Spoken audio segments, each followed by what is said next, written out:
afternoon, everyone. The sound's going in. Lovely. James here. Thank you very much for being with us. We really appreciate it. I'm going to get into the session pretty quickly today. Now, I actually have some special helpers. They're not going to come onto the screen, but I have a brilliant helper called Ada and a brilliant helper called Sophia, both of whom are the daughter of a PE teacher. PE teachers are the best, aren't they, Sophia? Do you think they're the best or the best of the best?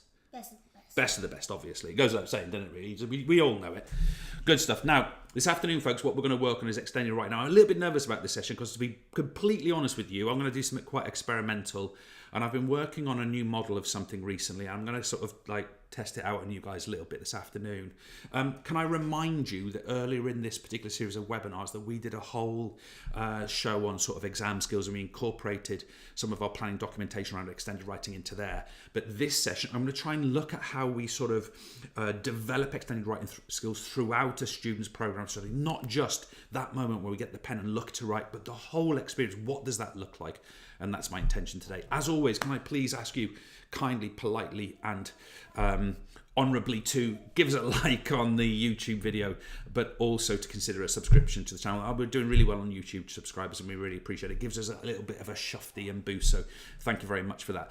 If you're watching us on the Hub page live or indeed on demand, there is a chat option in there. You can ask us questions.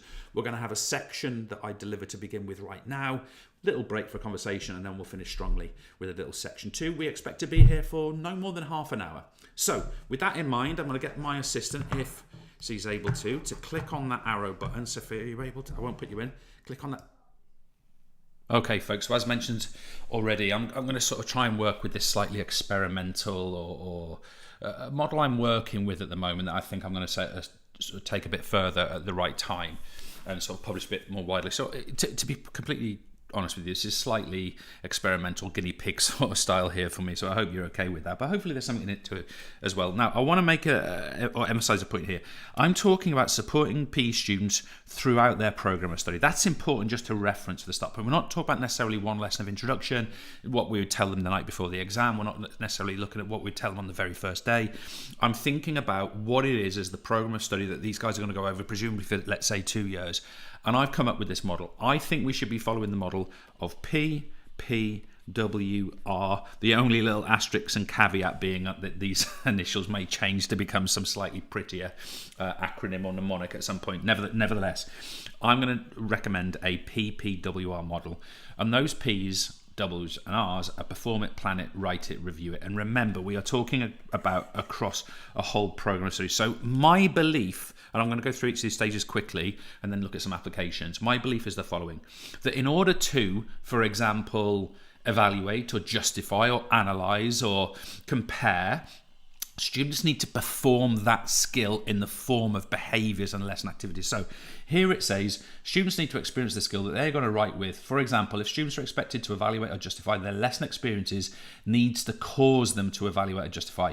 Look at the use of the word cause there. Cause them to evaluate and justify. Teachers need to cause students, again, cause students to perform the skill in lesson activities in order to prepare students to write evaluatively or with justifications later in the process. So I'm actually going to come to this point first. I'm going to spend the majority of this first section on this. But of course, what we're going to do after experiencing the actual skills is we're going to go through a planning environment when they come to actually write an answer. I'm going to take you again specifically today through the planning structures we recommend. We're going to look at different ways in which students can experience the writing of the actual answers they might be doing and how those things are going to be reviewed. So that is, and feel free to read those individual elements, the PPWR model. We want an ongoing model of perform it, plan it, write it, review it, and I'll come back to each of those sections each time.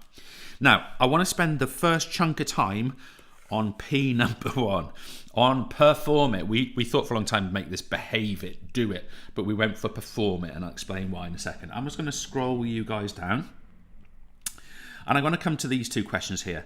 Let's imagine that sometime in your class, maybe it's a GCSE, maybe it's an A-level, perhaps this could be OCR A-level PE paper 3 for argument's sake, or it could be something to do with Edexcel GCSE PE or whatever it happens to be. We might get the question, evaluate the impact of hosting a major sporting event for hosting. Actually, Edexcel GCSE PE doesn't cover that. Forgive me, those teachers study that one.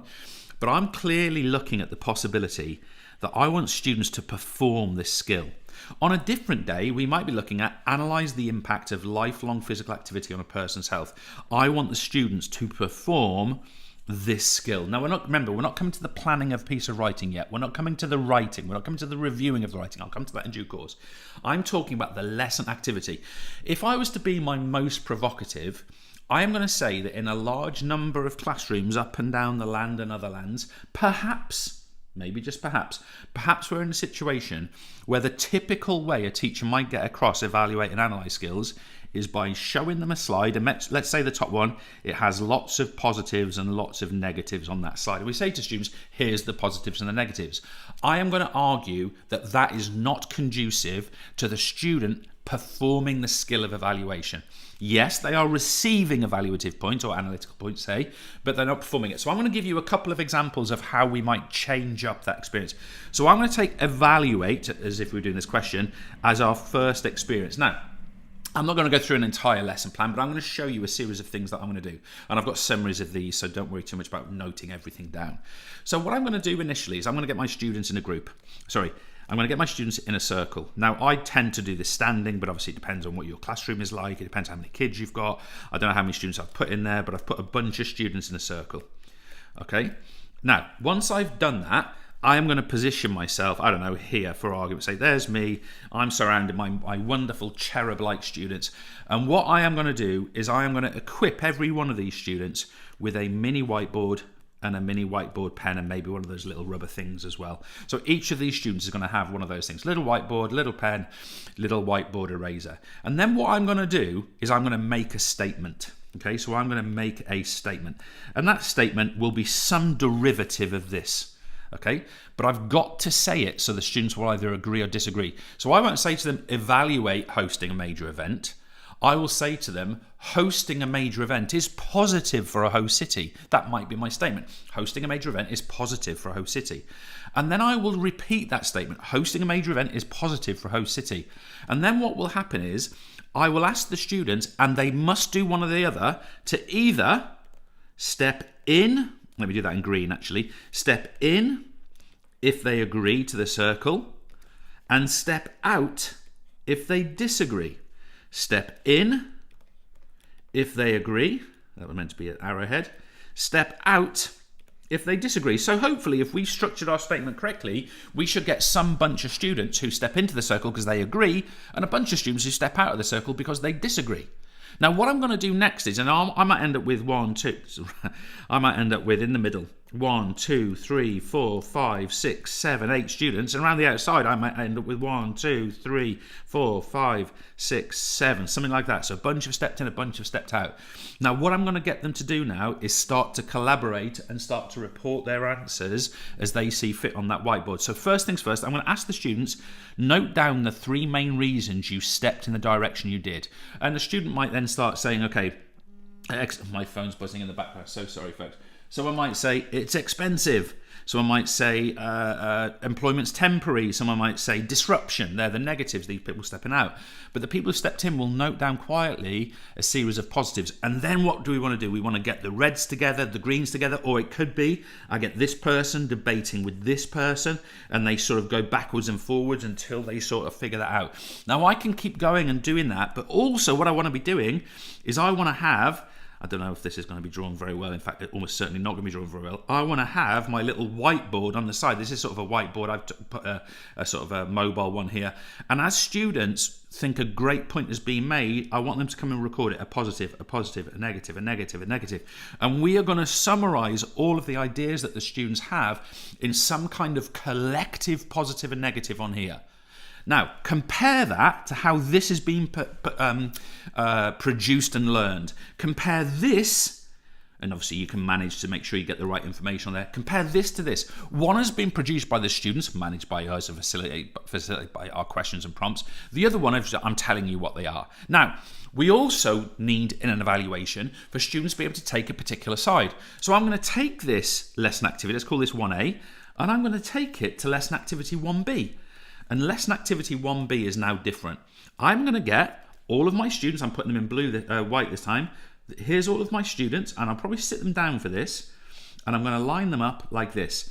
And I'm going to get the other half of the students, and I'm going to say, you have to face this group like this. Now, what I'm going to do as the teacher is I'm going to stand over here, And what I'm going to do is I'm going to repeat or use an equivalent statement, and I'm going to sort of speak it that way. But I'm also going to tell the students that these people on this side must agree with my statement. Even if they don't, they've got to argue for it. And these people on this side have got to disagree with my statement.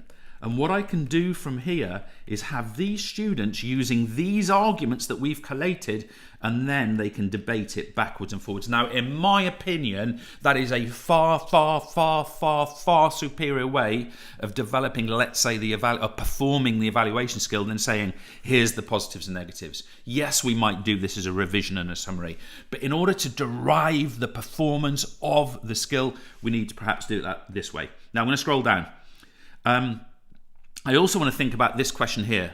Analyse, and we'll get into planning in a second, analyse the impact of lifelong physical activity on a person's life.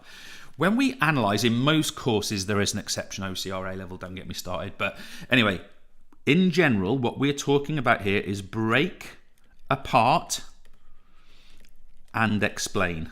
Okay, that's what that means. In terms of analyze. So what am I going to do? I'm going to use a structure. I've got all the records of these here, and I'll share this with you in a second. I'm going to use a model. So I'll call this activity 2A. So this is the second question. What I'm going to do this time is I'm going to have my students on console tables. So each of these in my classroom is a table of, let's say, 4 people. And if I just zoom into one of these, here's one of those tables sort of zoomed in. And what am I going to do here, guys? I'm going to have student 1, student 2, student 3, and student 4. But in the middle of their table, I'm going to have a piece of red card, a piece of, let's say, green card, and let's say, for argument's sake, a piece of blue. Oh, that was meant to be blue. A piece of blue card. And what I'm going to do is I'm going to label these as physical, emotional or mental, and social health. Meanwhile, I'm going to provide on the table loads and loads of little bits of card. Loads and loads of little bits of card. And when, excuse me for that tinkling in the background, and when this actually gets done, what we're going to do here is I'm going to set something like sorry folks, something like a 3-minute timer. Not sure if you heard that sort of beeping there. Just decided to sort of stop and make sure that I could correct that. So what we're saying, I'm going to put something like a 3-minute timer up, and each person in silence would have to say, okay, a physical reason why lifelong physical activity is beneficial for health. They've got to give a physical aspect of that. So they'll take a piece of card. Here's the bit of card here. That should be red, obviously. Here's a bit of card here. And on this bit of card, they will say decreased likelihood of osteoporosis, and they will place it here. Maybe they'll do another one. Maybe they'll do another one on there. Then they'll start adding some here, and some here, and some here. So by the end of that 3 minutes, the group has analysed this concept, and they've done it on their own. Now, for the next 3 minutes, what I'm going to do is I'm going to say to these students, right, you have now got 3 minutes as a group to select. And what you're going to do is you're going to select 3 from here, 3 from here, and 3 from here. So they're going to come up with 9 arguments why 3 physical, 3 emotional, 3 social, why ongoing physical activity is good for a person's health. And then what we're going to do is we're going to go back to the question, and we're going to give them the table is going to get the question and then a series of lines to answer that question collectively as a table answer based on the analysis they've done. And the point I want to make here, folks, and I think it's the most important point I can make today in this session, is I have caused, in this case through analysing and evaluating, I have caused the student to perform the skill. Now, when we get onto that, in fact, before I get onto plan it, can I stress as well, we're sending you these resources. I'll explain that when I'm on the camera, but all these resources, agreement circles, you've got idea piles there. I've also got folded lines, which is the one where we dictate who takes what position. I'm going to provide those for you as a summary, so they're there for you. Now, what we are going to do now, sorry for me scrolling, what we're going to do now is have a look at planning it. Planning extended writing is a fundamental part of student success when they come to write. And I've written here, students need to experience scaffolded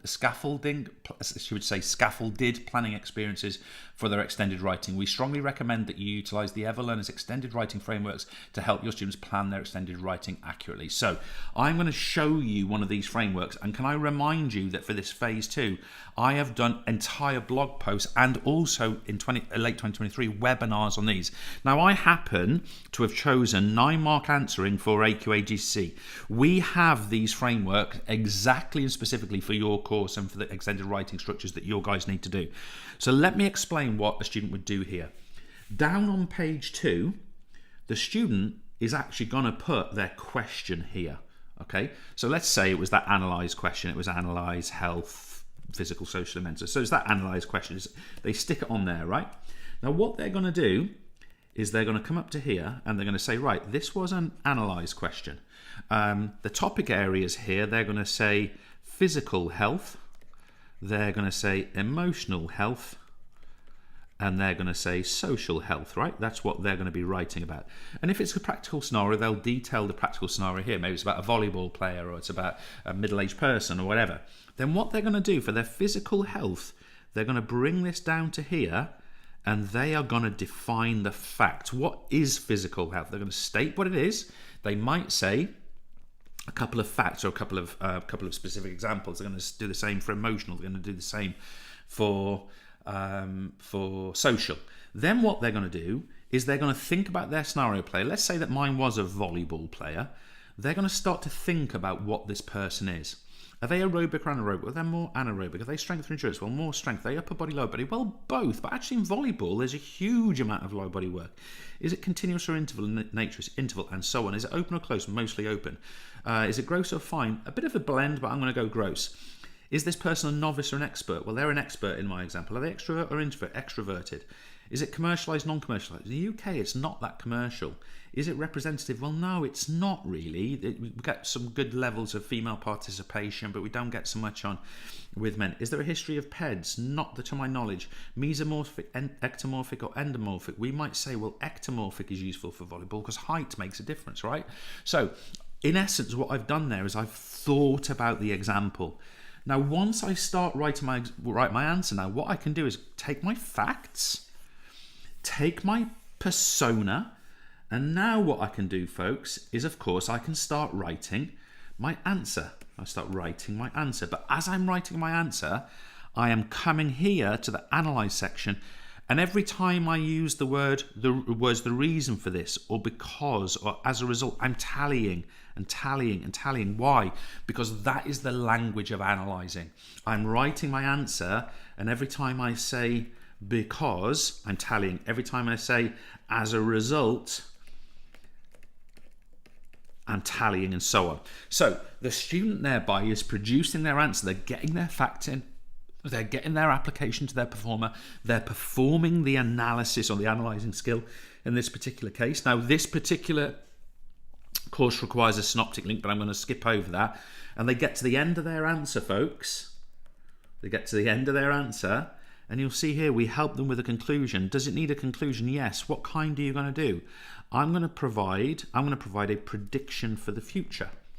And I'm going to say something in my conclusion along the lines of, I believe by, and I won't write it out here, but I believe by 2035, an even smaller proportion of percentage of the population will be physically active for lifelong. The impact of this could be. I'm giving a prediction as my conclusion in this case, and I just want you guys to acknowledge that this framework helps a great deal in achieving that quality of answer. Not that I've written one, but that consideration of the answer. Now, if I go way back up the top here, folks, can I stress to you, this is only the planning stage. Even the writing that I would have just done is in a planning stage. I believe that writing, which I'll come to in the second half, is a slightly different experience, but just for now, we'll pause and have a brief chat on the camera. So, folks, there we go. Hopefully that is a reasonable start to that. Quite a big chunk there. We're going to do a smaller chunk in the second part. I just want to sort of draw attention to the fact, again, that what we're talking about here is how we structure this throughout a program of study, throughout a program, not just right, we've got to do an extended piece of writing tomorrow or in the mock exam, therefore we're going to quickly do it. No, this is about scheduling this, and this is about having a philosophy across the whole program. So that's really what I look at. Now, obviously, we're going to get here into, let me get this right, W and R, write and review. Some of those things are, to be honest with you, much more obvious. They're things that we as teachers, I think, do more organically, typically, traditionally, I think. But I think they're also useful things to ratify. So let's do exactly that. Let's make sure this nerve-wracking, thank you, Ada, this nerve-wracking moment, and we're going to push this next section through, writing and reviewing. Here we go. So now we're getting to grips with this PPWR model. I want to talk about writing it. And in many ways, this is the simplest, because we're saying here, students need to experience writing in the specific framework of their assessments. Ideally, students will initially write with the support of their plan. We've looked at that already. And in a collaborative framework, and then be gradually, air quote, weaned off, what we mean de-scaffolded, from those support structures until they are efficiently writing alone and under time conditions. So I just want to put a bit of framework around that, guys. So we are talking here about the write it. And, you know, again, if I was to sort of have a whinge, who might whinge to you, but whatever. If I was to have a whinge, I do generally feel that too commonly we are going from a slideshow of, let's say, positives and negatives, and then the next thing, or sooner, students will be doing some kind of question and answer in the form of an exam paper. That relationship is not connected enough, in my opinion, which is why I'm putting this model out. So when I talk about write it, I'm talking about a series of events, and I'll just link them and you can sort of order them as you see fit. So the first one is that the student should have planned structurally their answer, at least on a number of occasions. That's why I've got these planning frameworks. Secondly, we also, that was meant to be a different colour. Secondly, we also want to be thinking about collaborative writing. Now, that is not as simple as saying, right, here's a question, do it together. I'll come back to that in a second. And thirdly, folks, I really want you to be thinking about time-restricted conditions. Now, not all of these need to happen at the same time. In fact, it's quite likely that they won't happen at the same time, that the planning will not be time-restricted, the collaborative writing will not be strictly time-restricted. But once we get sort of weaned or off or de-scaffolded from the experience, we need some time-restricted writing. And I honestly think that this is one of the most undervalued behaviours across a series of qualifications in schools. I'm talking about PE and beyond. Assessments in time-restricted environments is literally what could summarise what exams, extended writing and extended writing exams actually are. Therefore, students should be experiencing it, for good and for worse, during the course of their experience. Now, I want to come back to the collaborative side, and again, I'm going to share the resources with you on this. Think about two scenarios. Here's scenario one. I've got a table of students, and there's student 1, student 2, don't know why I've done this order, student 3 and student 4, and on their table I put a bit of paper or a bit of card, and there's a question on it, and then they have to write the answer together. One could consider that to be collaborative writing. I don't think it is. Why? Because it's more than possible that person there can pick that bit of paper up, write it down, this person contribute very little, this person contribute very little, this person contribute very little, but also they're not getting to experience what other people around the group are actually doing either. They've only got their own ideas. So rather, I encourage writing structures such as the following. I'm going to put together a table. I'm going somewhere with this, I promise. So let's just, I could go further or double this up, but let's just do it like this. And on this table, here, I've got a person there and a person there. There's the red group. I've got a group here, let's call these the yellow or the orange group. I've got a pair here, let's call those the green group. I've got a pair here, these are the dark red group. And I've got a pair over here, these are the, I don't know what's called them, the white group or the very pale green group. So notice what these groups have got. I've got some pairs of students, okay? And what I'm going to do is I'm going to give each table, in this case I've got 5 pairs, so I've got 10 students, maybe I double this up and have another row of tables. But in each case, what I'm going to do is I'm going to give these students a resource. And on that resource is going to be question 1. There's going to be a question there with lines to answer it. There's going to be question 2 with a question there with lines to answer it. and maybe on the reverse, question 3, question 4, with a bit of, maybe there's some kind of essay writing. Or alternatively, there's question 1, and that question 1 is a long form extended writing answer. You can do this in different formats, okay? Now what we're going to do is that with that document on each table, the same question or questions, what we're going to do is we're going to say to the students, right, you are going to start answering now. So what will happen here is that all of them will start answering, and my red group here, let's imagine this is their bit of paper, they will start writing their answer.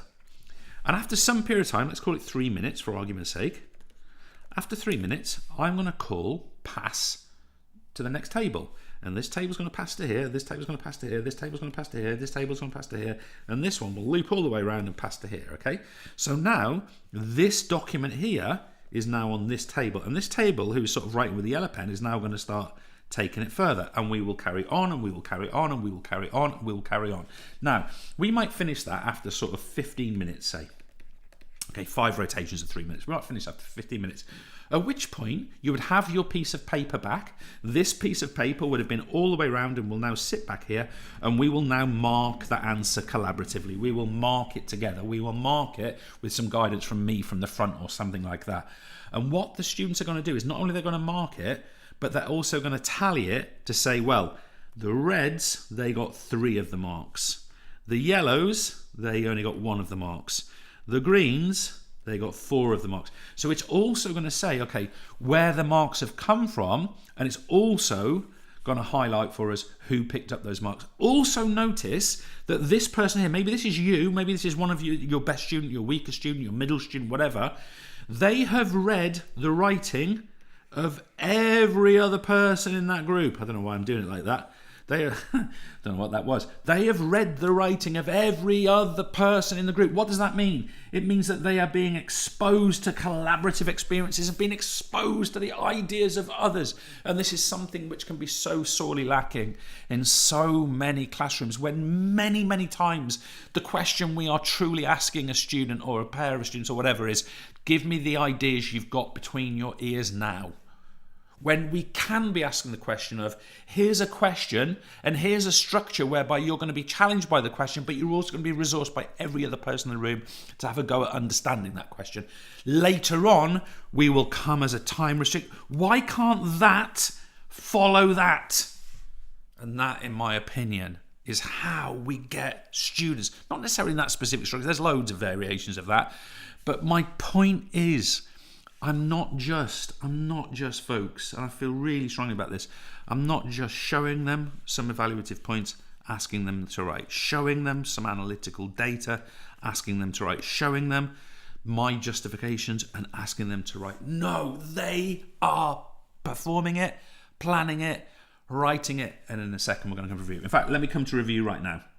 Review in many ways does what it says on the tin. All writing episodes need to be reviewed. Students need to be specifically advised as to which areas of strength and weakness they have displayed in their writing, including their performances in A1, A2 and A3. Try where possible to review students' writing style as well as their subject knowledge. So for example, let's just take it to a very, very primitive level. You've got a piece of writing from a student, perhaps it's being teacher marked. So here's my writing. They had a question, and then here they've got the student answer. Okay, so the student answer is here. Okay, and I reckon you guys are pretty commonly going, right, with a red pen or a green pen or whatever, you're saying, right, that is correct, and maybe it gets 1 mark or it adds to a level descriptor. Here's a correct, here's a correct, here's a correct, here's a correct. Now, what I would encourage you to do, folks, is take that further. Take that further, and for example, if the student has written because in an analyse answer, highlight that. If they have written, let's say, a strength in an evaluate answer, highlight that. Bring for the student the behaviour of the skill, coming back to perform it earlier on, that they have been requested to do. Review and mark for the skill. I think mark for the skill is a slightly tricky one to go. that's normally sort of quality of written communication point. But my point is feedback and review for the skill. And of course, the planning documents can help you with that. Now, I realise I'm being slightly vague on the review part. If I'm being completely honest, it's probably the bit I've got least frameworked in my mind. The others I have far clearer, something I'm still working on and what have you. I really would value your feedback on what I've presented this afternoon. I'll come back on the camera and perhaps we can discuss it. Thanks. And there we go. Session done. Fantastic. So look, I'll be honest with you, it's slightly introductory at this stage, it's slightly experimental at this stage. I feel that model is developing. I probably need to put a few more ideas around it and sort of develop it a bit further. But I did want to share it in this particular scenario because I think one of the things that's so easy to do is like wait and not put something out. So I felt like this was a good opportunity for me to share that kind of model, that kind of thinking, and then see what people sort of fed back to me on it. So I'm hoping that some of you will do that exact thing. I got a question in. I don't know the colleague's name, I'm afraid. Apologies. I got a question in which is about the nature of the planning document. So just to be clear what we have available, and we're going to send these out to you. So just keep an eye on your inbox. We have got those planning documents for AQA, AQA Edexcel, OCR, GCSE. We've got them for AQA and OCR A level, and we're developing those other courses, and we will send those out to you. I'll send the model itself out to you as well, so you can sort of ponder that and consider and look at its implication and application in your specific scenario. So those will arrive to you certainly by, I believe it's scheduled for tomorrow, but those will arrive to you into your inbox. So look out for that. So in the absence of any further questions, we're going to wrap things up bang on time with half an hour gone. I'm going to check in with my assistants to see if we've got any other comments or questions. Anything you want to say to the PE teachers out there, guy? Anything you want to say? My assistants, Ada and Sophia, anything? Behave yourself. Stuff like that. Like, because learn more. Yeah. That is good advice, I would say. So Sophia says learn more. Thank you, Sophia. I think that is a nice summary. Fantastic, guys. Right, folks, have a brilliant evening. Thank you for giving me your time. I genuinely appreciate it, and I wish you a very lovely Thursday evening. Take it easy. Oh, wrong feed. Here we go.